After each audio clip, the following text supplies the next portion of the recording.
so there are different customs how to set up a Seder plate.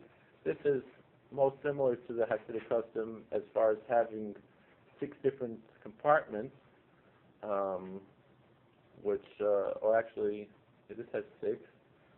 So yeah, this is also, so, which represents, there's Kabbalistic things that represent, but also commemorates things that were in the temple. So when they went on the Passover, they brought the Passover lamb.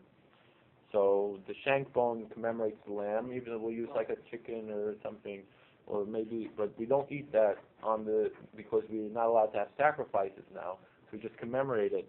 The egg is to commemorate, they would bring another sacrifice for the holiday, for every pilgrimage holiday. There were 3 pilgrimage holidays of Passover, Pentecost, and Tabernacles.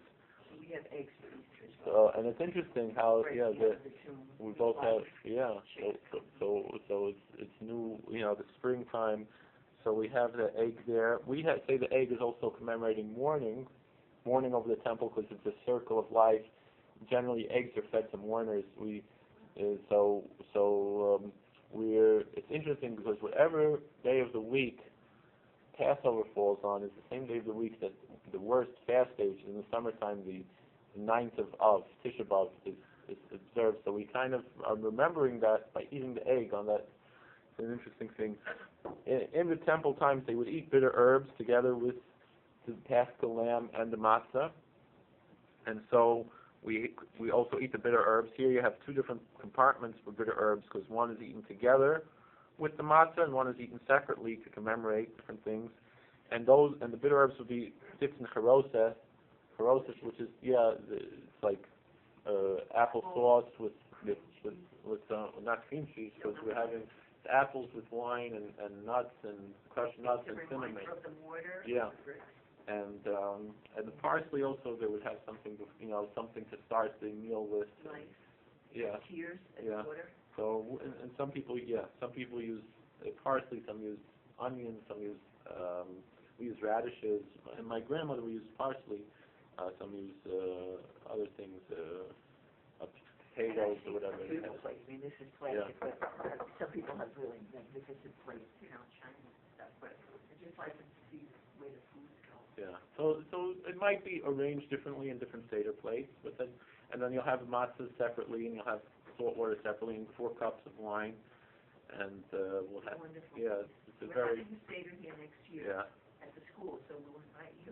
Okay. It's not. Yeah. We mean before the holiday. Before the holiday. Yeah. So sure. Yeah. And then they have some questions if you want to take Yeah. a card. If you want to just ask, or you can pass them to me and I'll ask. But I think they have questions that they're watching. Yeah. Sorry, I spoke so long. No, that's all right. We still have a couple of minutes. I'm sorry. If I answered it, did I answer it? Okay. Good. That's all right. No, if you have another one, but anybody else that has a question wants to ask? Anybody? Yes? We were talking about in the class, like last time, about how the people with the law are sick. Right. Why do that is sometimes? Something with the law, you don't understand, or. Well, what image do you say? That's the question. I guess fear because it's different and it seems to close that people. Yeah. I mean, it's a culture that's. There are different types of Hasidic Judaism, but what you'll probably see around here that's most striking, especially Curious Joel, it's that Hungarian, and I have a big devotion there. Like I said, I make a pilgrimage there, and I had audience with the Rabbi many times. I have many dear friends there, and it is a community that has a very extremely different culture than anything else. I'm so used to it. Yeah, they have no television. They have no outside. They try to discourage speaking local language among themselves. They want them to speak a different language, to dress differently. Because that's interesting to me that I didn't know. The kids don't really speak English that well. Well, in the Hasidic, like I've taught in different schools. So I taught, right now I'm teaching in a school that's not Hasidic, and the boys all speak English well, but there's still a tremendous emphasis only on religious studies, and I teach secular studies I'm teaching history, and quite often in the middle of the history class, they'll have a book of the Talmud open, because they're not paying attention. They're not really interested in the secular study. They're interested only in the religion, and that's all they're interested in. And when I'm in I taught at the high school. I taught in elementary school in Curious Joel, and many of the kids didn't speak English very well. But over there, all the English classes are strictly in English. We try not to speak in Yiddish, so they should learn English, But I taught in camps, and most kids in the Satmar community will not know a word of English till they're at least 6 years old, 7 years old. So there is a different, because they're spoken to only in Yiddish, and Yiddish is a language that is mostly German mixed with Hebrew, and it's written in Hebrew letters, but it has aspects of other languages. And the thing is, today's Yiddish that's spoken in America has a lot of English words. So, well, that's a Hebrew word, actually. Yeah. No, I'm not talking about Yiddish words that come to English, but I'm talking about English words that come into Yiddish. That, I remember, my wife, she was a foreign exchange student to Germany, so she knew German. So she would say, Tieren ban Mantel, put on your coat. And my daughter's teacher says, oh, we don't say mantel, we say coat. Tieren ban coat. They use the English words have come into Yiddish now. So there is this exchange of cultures. And like I said, even though officially older rabbis, they said absolutely no television and internet only when you absolutely need it for business. But if you look around on Twitter and Facebook, you'll find most of them are anonymous. I'm not anonymous because I didn't grow up like that, and I have nothing to hide really. Maybe when my kids are in school, something might be a different thing. But now you're on Twitter. Yeah, and YouTube and all kinds of, and it's people. Although you look up on YouTube, you also find people put up videos of the Rebbe's tish or weddings or things that are not on a Sabbath. And it's interesting because in Israel, we observe outside of Israel 2 days of most of the major holidays, except for Yom Kippur. So Passover will have 2 nights of Passover. Someone in Israel will only observe 1 night, even the Hasidic community, because that's the original way in the Bible. And there's reasons for that I won't get into now. So there's videos that people who came from Israel who were visiting for the holiday took on the second night. So like the Baba Rebbe, I don't know, it might have been taken down from YouTube, but it was so beautiful to see his Passover Seder, not a recreation, but the actual Passover Seder being conducted. It's something, and it's on YouTube.